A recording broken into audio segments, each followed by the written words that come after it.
Quentin Tarantino, not to be outdone by anyone, had some things to say about Marvel movies and Marvel actors and what they mean for Hollywood. So it says, Quentin Tarantino says Marvel actors aren't movie stars. Captain America is the star, not Chris Evans. He's actually the worst example you could give because he actually is a movie star, kind of. Borderline.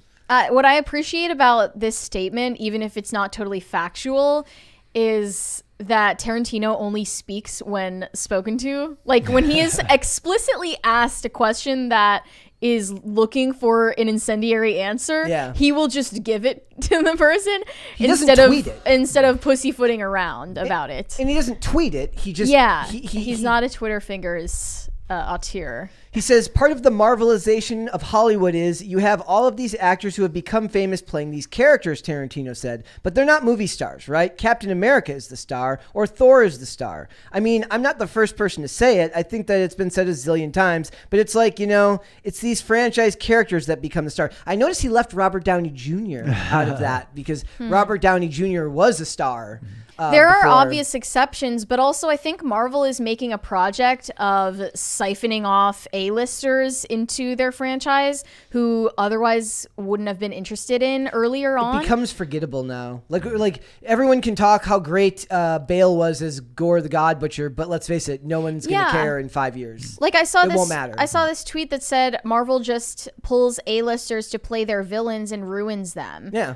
Like that character, or the screen time at least that Christian Bale got, did not do him justice at all. No. And he was the only strong point of that movie of Thor Love and Thunder. I also because a lot of times the actors feel like they have to justify it. But Korg is gay. Yes. That makes up for it for sure. But he's gay. It's interesting. He holds hands with another male Korg over a puddle of lava, and that's how you make babies. Yeah. It's hilarious. It's interesting. Okay. It's no one knows what it means, but it's provocative. For these actors, also I remember Bale saying he's like, I don't think I've ever seen them. I saw the one with the purple guy. And that was it. And then he said, I only played the character because my kids asked me. That's been a long-standing thing. I don't like Marvel, I swear. Long before superheroes, before they were in vogue, actors that was their out. They would say oh, my kid said I have to play this character. I was going to pass on the role. But then my 10-year-old, who probably doesn't give a crap about it. But it's the Richard Harris. I'm only Dumbledore because my granddaughter said she wouldn't speak to me if I didn't do it. I'm sure it'd be funny. Or Jeff Bezos talking about his now also adult child talking about Lord of the Rings. So he just had to take the series. I laundered $1 billion so that my son would come to Thanksgiving dinner tonight. Hope you're happy, America. He literally ruined it for zillions of Tolkien fans. It's going to be a tense dinner conversation tomorrow night at the Bezos household. I'm picturing there's you hear the clank of all the spoons and the forks, and then all of a sudden he's so Galadriel, huh? Morphin Clark, Dad? Really? The cranberry sauce just goes flying in the air. I don't know how you do that when you you know what? I'm going to leave it alone. He says, look, I used to collect Marvel comics like crazy as a kid, Tarantino said. There was an aspect that if these movies were coming out when I was in my 20s, I would totally be effing happy and would totally love them. I mean, they wouldn't be the only movies being made. They would be those movies amongst the other movies. But, I'm almost 60, so yeah, I'm not as excited about it. He's kind of he gets to scream to the wind, but he's the one he is like a Nolan. He'll get the funding for his movie whether he wants to or not. He will get to make his movie, but there is a whole class of filmmakers who aren't going to get to make their movies because people won't go see anything but these Marvel or these superhero movies. And so then I ask you this. I would like to say that it's the comic book creators that are the reason why these things are so popular. And I do believe that that's what made the characters relevant for the 80 years long before these movies were a thing. But I don't think that accounts for all of the weird stans who love these movies but didn't seem interested in the comics when they were growing up. They were not the kids who were getting pushed into lockers because they read comics in the 80s. Well, the hope is that the new audiences who are introduced to these characters through the movie adaptations retroactively become enthusiastic fans of the comics from which they came. That does not happen. But that doesn't happen in reality, and then they just make fan fiction that is not part of the canon to fit their weird narrative goals and shipping. Well, also they change they don't actually work to marry the stories together. I remember I don't remember if it was Venom, but there was a character they literally killed the character off right before a movie came out. And got rid of the original. It might have been they did a Spider-Man story where it wasn't Peter Parker right before a new movie came out and Peter Parker was the current Spider-Man. They don't care because they realize that the mediums don't translate backwards because kids aren't reading comics. They're reading manga and they're reading... You talking about they killed him off in the comics? Yeah, they did not even follow in line with the character in the comics. And then when they do, it's for a couple of issues and then they get canceled and then they have to restart it anyways.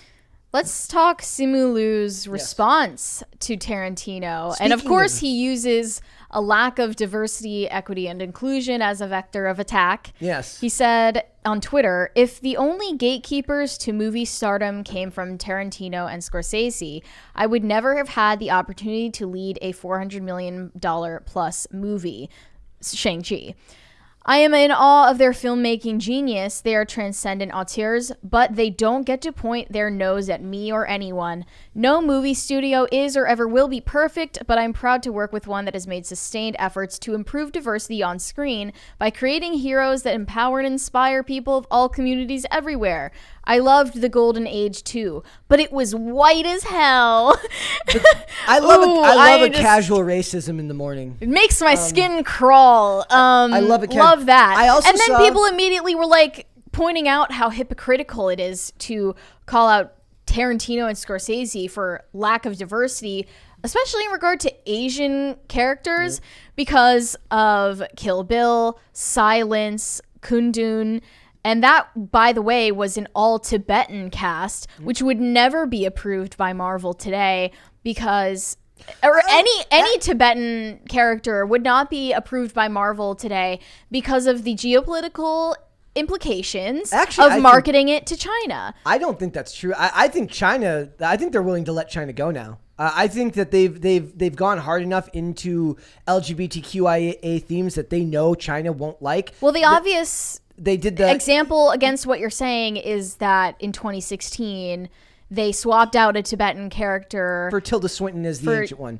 But we're past that now. In Doctor Strange. We are well past that now. We have the Epoch Times in Spider-Man. They've drawn their line in the sand, do you think? I think that level of think even if that change has occurred, it doesn't mean that his point that Scorsese and Tarantino haven't or were upholding a white superior cast in the Hollywood Golden Age is valid. That's totally delusional. I also saw something that Scary Spice talked about how racist Colorado was because it was so white in an area she was in.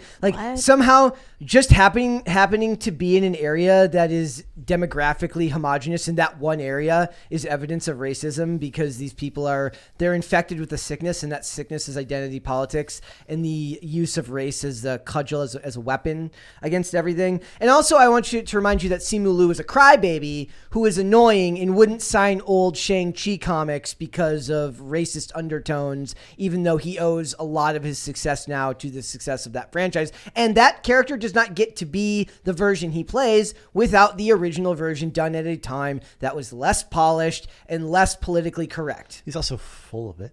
I don't know if you've ever seen his old Reddit account. No, what did he post No, you don't on know there? about this? Oh, I know that he was a shit poster on Reddit. Yeah. What did he post? Lots of things that maybe Duke Cody would appreciate. So MRA stuff. Yeah, MRA stuff. Am I the a-hole? No,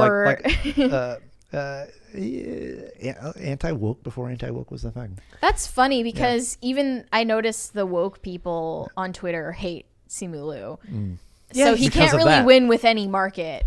A lot of it's because of that. Yeah. He's a crybaby. He comes off as a crybaby to me. Great performer. Crybaby. And the funny thing is, not out of all of them, I liked Shang-Chi better. Oh, sorry, Shang-Chi. They get mad at you when you say Shang-Chi. Really? Shang-Chi. Yeah. I liked that a lot more than I liked Eternals. Granted, Eternals was the worst of Phase 4. It's not hard to beat. In my opinion. I was surprised some people thought Shang-Chi was better than Wakanda Forever. I actually some people rated it above Wakanda Forever. I would. I don't know. Like Hands a lot down. of people Worst third act ever disagreed. in Shang-Chi. Also, but the rest of the movie very enjoyable. It pulls off the impossible and makes Awkwafina the good comedy part of a movie, which is usually impossible. I actually liked her in that movie, and I haven't in really, spite of herself. her personality. She also gets in trouble for, they call it, what is it called when they like black scent? They would talk about how she was feigning blackness by using an accent that's supposed to be perceived as black in her music, and she got in trouble for that. And she did what they talked about in Glass Onion. She's like, give a non-apology and go offline for a few days, which is exactly what she did. I just saw this quote tweet over Simu Liu's tweet from the Critical Drinker saying, your $400 million movie needed to make $800 million. Is that true? I mean, if it had a budget of $250 million, so it would have needed to make $800 million. What I feel like a lot of these characters are, and this is the worst part, they are piggybacking off of the fame of these characters, and the best way you can describe that, or that's true, is that they won't use the lesser known characters. They would rather race swap the better known characters. That's how you know they're not willing to actually bank on the franchise, on different parts of the franchise. So they don't believe that the actors could carry a lesser known character. They believe those actors need to be carried by a better known character that's been fundamentally changed. We talked about a word before the show that you don't like to use, except for specific instances, and I think this is one of them. What? Grifting. It's a grift in a sense for where, the actors. Yeah, I mean they're just going. I cannot. But they're gaslighting. Yeah, that's okay. the problem. I don't knock anyone's hustle to make their money. No. But then gaslighting on top of it Yes. and blaming someone else is a grift. Yes, it is. Yeah. It's the same as like the Instagram people who are like, I'm a comic fan, I cosplay, please subscribe to my Patreon. I love all the things you love, and now I'm going to hate you for loving them. Like, I'll never understand it. I'll never understand the it. desire to hate your audience I don't or to hate the people who. But the thing is, that Marvel has continuously for so long been chasing the phantom audience. They want they're like, but women, am I right? Women, we want all the women to buy all the products. Well, just tokenizing not only women but every supposedly marginalized group. And Simu Liu doesn't seem to realize that he is just a token to a mega corporation. His representation and inclusion in media means nothing to them. No, nor will it ever, because that's not how businesses work. I don't even think it meant that much to the viewers. And also, I found it bizarre that in his tweet he was suggesting Scorsese and Tarantino are part of the golden age of filmmaking, because that's just historically not the same generation of filmmakers. No. So he just seems ignorant all around and naive. Remember I mentioned Awkwafina. I forgot they talk about her post in here, and this is what I mean when I talk about them. They really do. If it is a grift, it's because they will say whatever they have to say to get back in good graces. She says, as a non-black POC, I stand by the fact that I will always listen and work tirelessly to understand the history and the context of AAVE, what is deemed appropriate or backwards towards the progress of any and every marginalized group, before stressing that she never intended to mock anyone. So people put the worst context on her using that voice, and like you said, they need to make their money, they need to stay relevant to specific groups of people, so they will say whatever they have to say. That, like, she said a whole lot of nothing in there, and it always comes off as if some person wrote that for them, and said, here, just say this. I get no authenticity from any of them. That's how I felt about the Simu Liu thing you said 5 seconds ago. It's like, it sounds like somebody prepared it for him. And let's face it, he's not a movie star. Like no. that, I mean, no disrespect Very to his talented actor. To his acting on screen, but let's be fair, there aren't a lot of movie stars anymore. No. So directors are more movie stars these days than actors. They cast directors now. They don't just hire directors; they cast them in a lot of these big roles. By Taika Waititi is like a big one. He's a movie star. He's just not a movie star, But it is about his name. His movie, this last movie he made was garbage. Yeah. But people are like, well, I have to like it because liking him is popular. Yeah.